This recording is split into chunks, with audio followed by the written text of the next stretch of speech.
So now let's see how we can work with page breaks inside of Google Docs.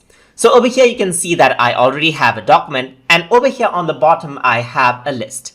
So let's say I want to send this out onto the next page. But what happens if I were to press enter is that it does go to the next page, but as I type in more sentences right here, it goes even below.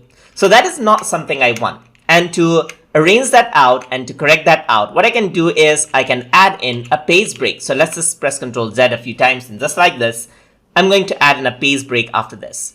So for that, I'm going to go into Insert, and over here, what I'm going to do is I'm going to go to Break and then Insert Page Break. The shortcut key for this is Ctrl plus Enter as well. So once you click on this, it directly goes on to the next page, and no matter how much sentences I add in right here, as you can see, now what happens is that it pushes this further down but leaves space for more editing, as you can see right over here. So just like that, it just pushes this further down right here, making more room for that thing right there. Another thing that you can do with page break is that you can insert out breaks for, let's say, section break right over here. So it directly pushes out it onto the next page right there, just like that. And just like that, as you actually add in more sentences over here, what happens is that if there's more space, it pushes on out, just like that.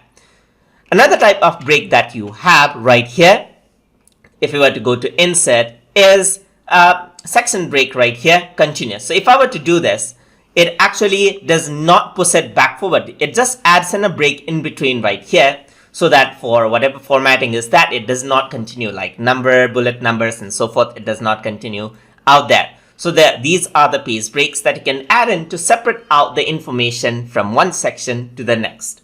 And that is how you can work with page breaks right over there. So hope you guys learned something as always. And as always, please like, comment, share, and subscribe.